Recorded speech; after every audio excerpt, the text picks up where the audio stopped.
My name is Adam Daniel Martinez, but you may or may not have seen me around on the local indie hip hop scene as Faim Kills.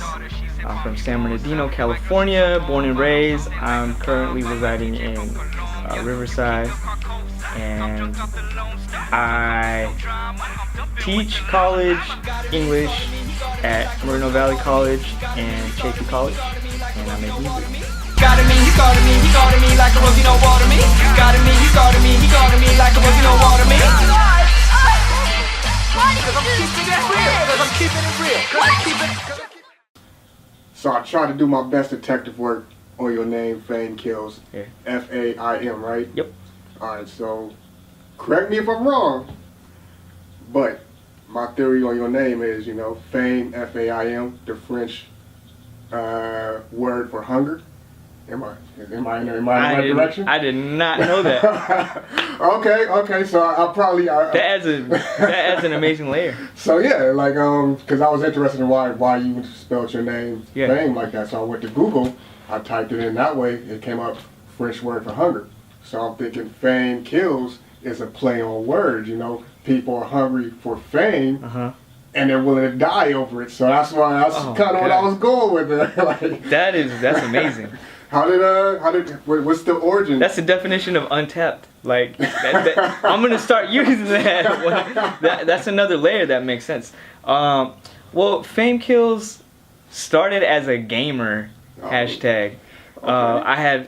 We had the PSPs, and we were playing what is it? SOCOM. It's like a first-person shooter game, and that was just my gamer thing. Oh, what? Yeah. And so when I've been rapping since I was 11 years old, and I slowly opened it up. I always say it was like a closet thing. It was something that I did and I didn't tell anybody about it, and my parents knew because they lived there and they heard me doing it, but we never talked about it or anything like that, right? It was just like that one thing, he in there rapping, Yeah. let him do his So thing. it's slowly over the years I allowed myself to be more confident, more vulnerable, and now I'm here now doing interviews and stuff like that. But it was just an easy transition in terms of I went through different names. I don't even remember some of the names. I could tell you my very first name, and it's hilarious. I'm a rapper, right? 11 years old. I'm rapping, and my name was DJ Mad Skills.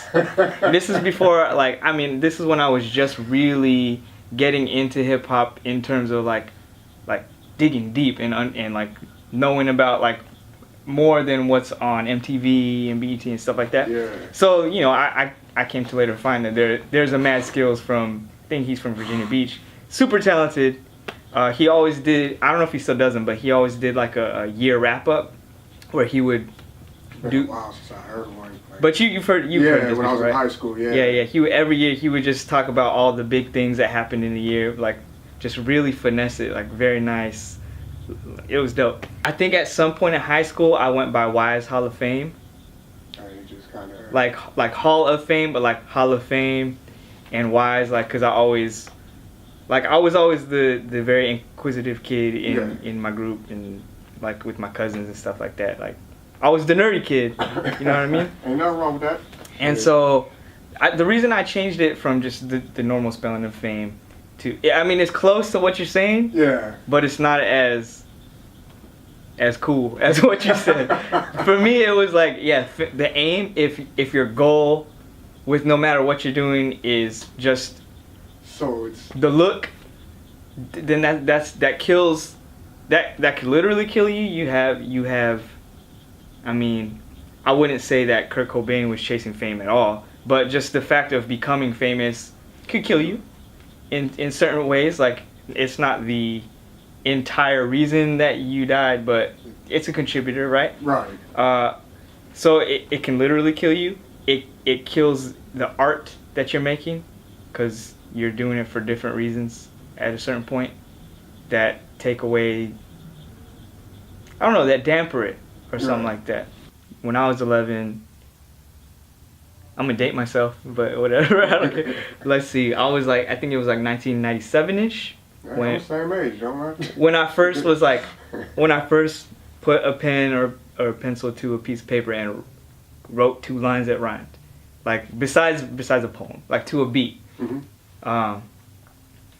The first stuff I was rapping to was Timbaland and Magoo, "Welcome to Our World." I would just find they left a lot of open spaces on those songs, so I would just loop the little like 4-bar and tape it. I had one boombox here, I had another boombox with a cassette tape, and I would just record it and keep doing it until I had enough. I guess that's how I learned to count bars, and how I learned like, okay, this is a 16, this is a standard rap verse and whatnot. And I was just, that's who I was mimicking. I was mimicking Eminem. I remember the first lyrics that weren't my own. I'm dating myself again. You kids have it so good these days where you could just Google lyrics to blah blah blah. Like, this was pre-internet, or I mean, if you're from low income, you just didn't have access to internet at this point, right? And so I really wanted to know all the lines to back that ass up.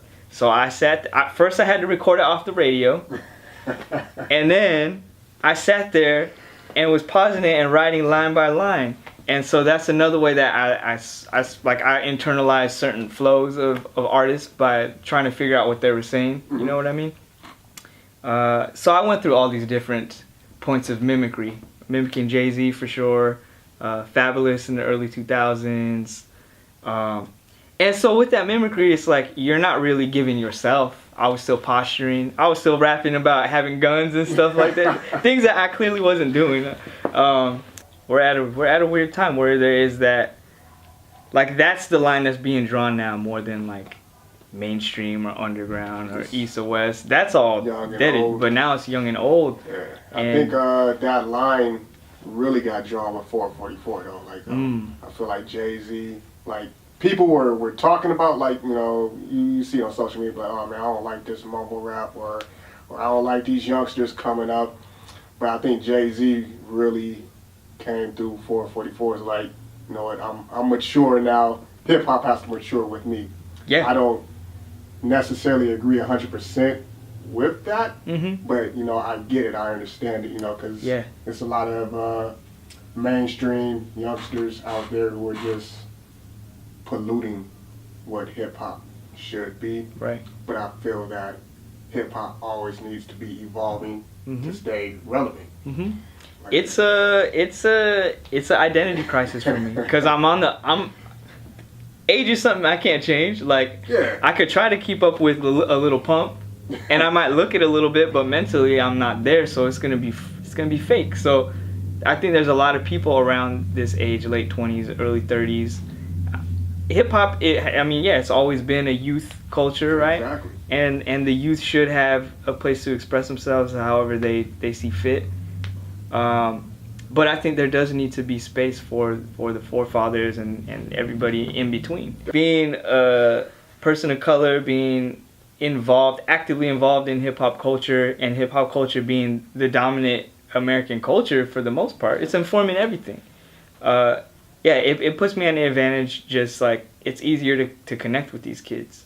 I let them write essays about Tupac or whoever artist they want to talk about. This way, it's not boring for them.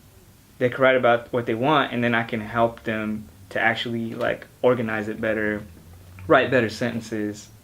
You know what I mean? Because if you're writing about something that you know and love, then I already know you have the content. It's just a matter of how can we get you to organize it so that people who don't know this stuff will easily understand it.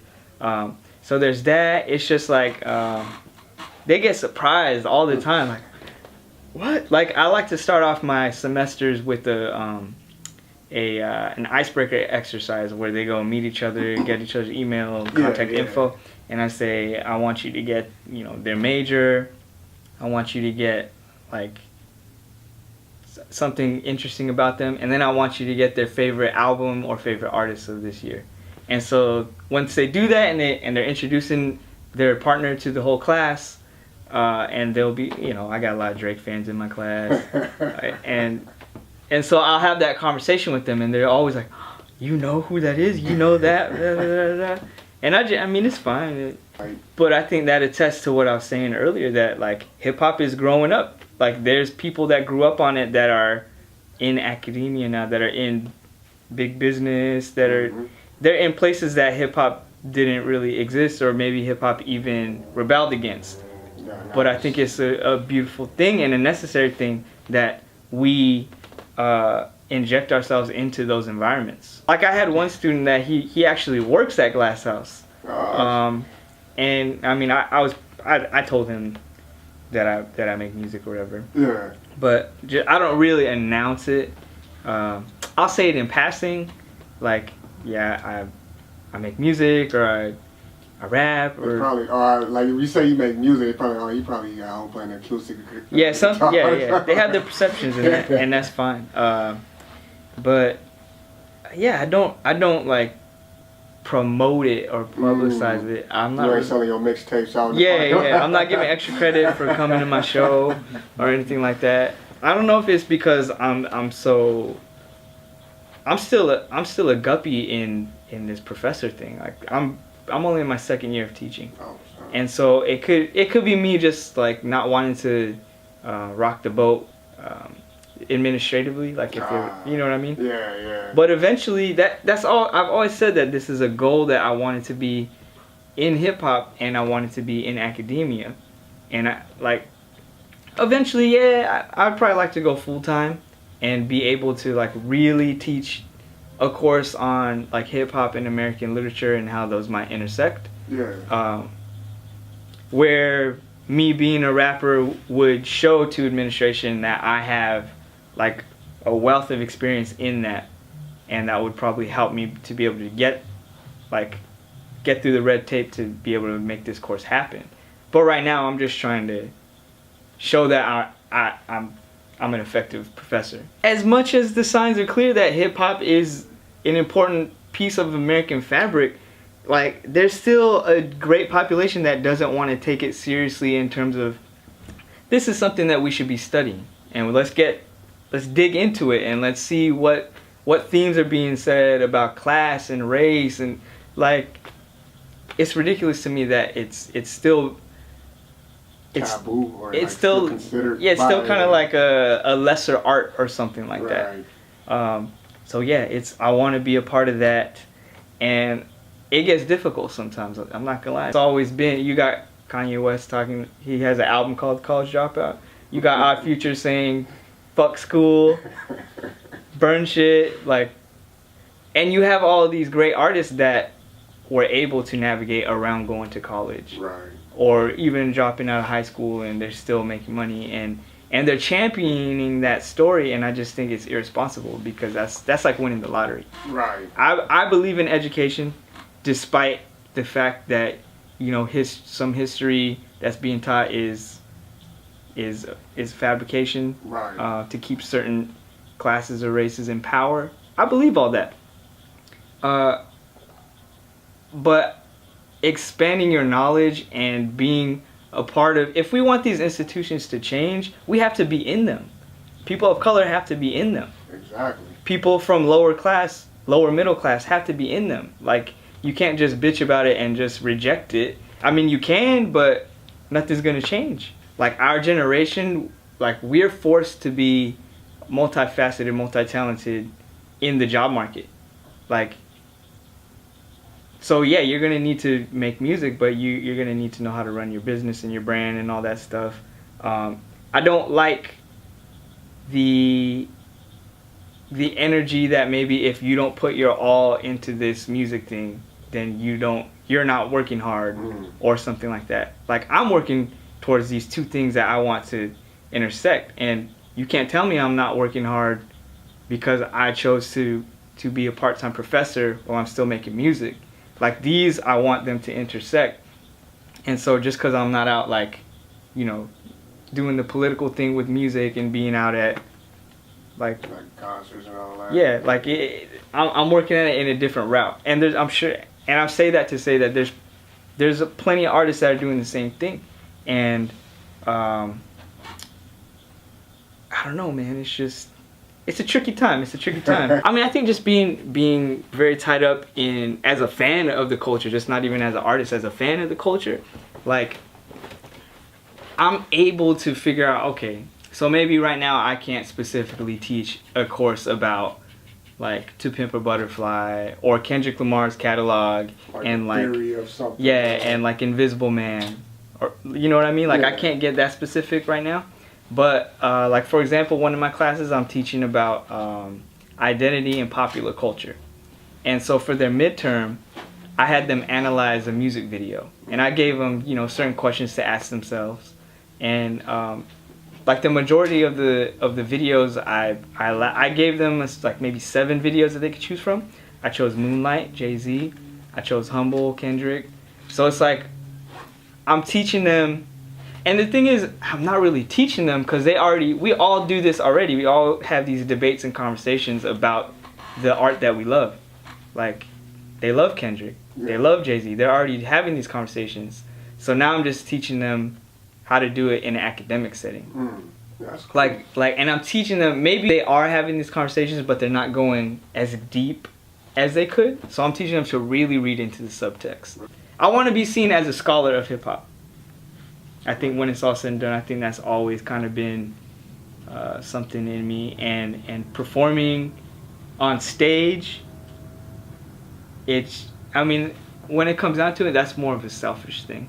Because it makes me feel so good. It makes me, it's my therapy. It's nothing wrong with being a little selfish sometimes. Yeah. Though, you know? Yeah. Like when I'm in class instructing, like it feels good because I know that it's benefiting them. So yeah, Spotify, Tidal, Apple Music, iTunes. You can find me on Instagram at Faim Kills, Faim Kills.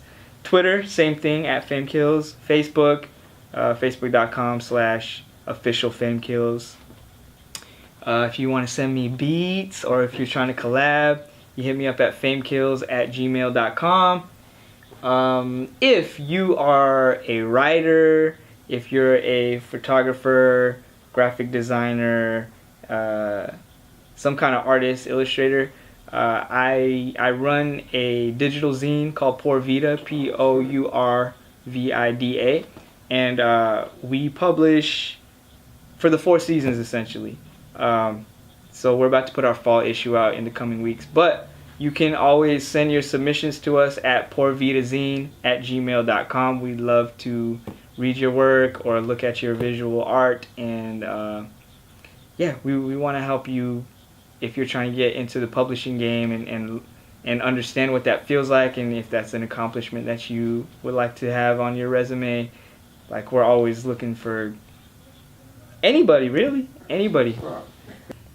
It's your boy Famey, Lil Fuegalito. This is a little acapella for you.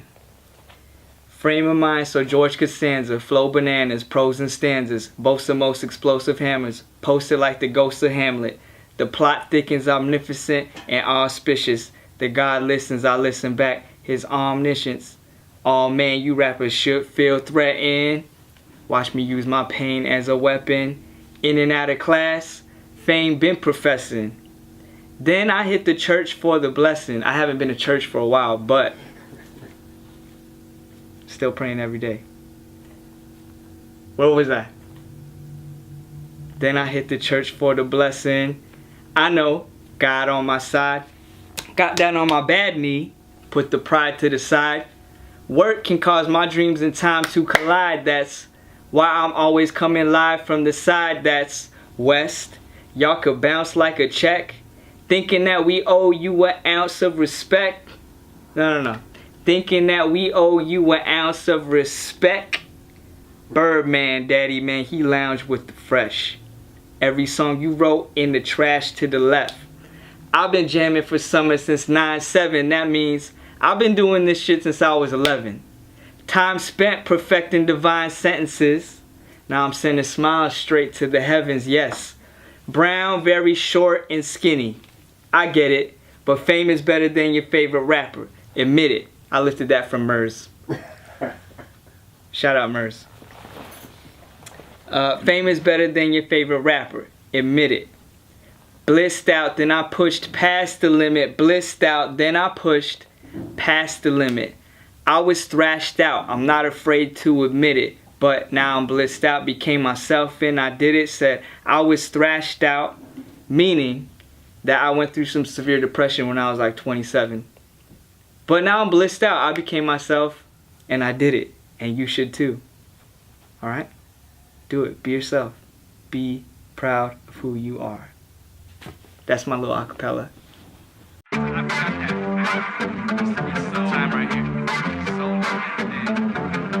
Raps is on some Raymond Carver. I ain't part of Satan's slaughter. Aiming in my angel armor. Date the Savior's favorite daughter. She sip on me monster. My girl, she so bomba. I'm something like La Bamba. My DJ from Colombia. You king of Carcosa. I'm drunk off the Lone Star. Don't come with no drama. I'm dumping with the llama.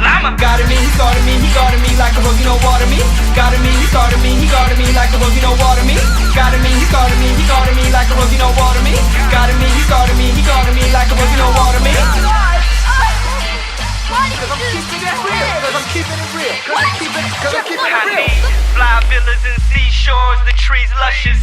5 mil in a G4, I need budget. I'm cocaine, I freak the speaker, the fiends love it. In la oficina, I write the theme. I'm Murray with a shaved head. I keep it real. Michael Dion on the freeway, that's that whip appeal. Got me, he started me, he guarded me like a rose, you know, water me. Got me, he started me, he guarded me like a rose, you know, water me. Got me, he started me, he guarded me like a rose, you know, water me. Got me, he started me, he guarded me like a rose, you know, water me. I pull up at the function, like I'm Christian from Clueless. Man, I turn up at the function. I'm a Christian who's clueless. I pull up at the function, like I'm Christian from Clueless. Man, I turn up at the function. I'm a Christian who's clueless. Got me, he started me, he guarded me like a rose, you know, water me. Got me, he started me, he guarded me like a rose, you know, water me. Got me, he started me, he guarded me like a rose, you know, water me. Got me, he started me, he guarded me like a rose, you know, water me. Got me, he started me, he guarded me like a rose, you know, water me.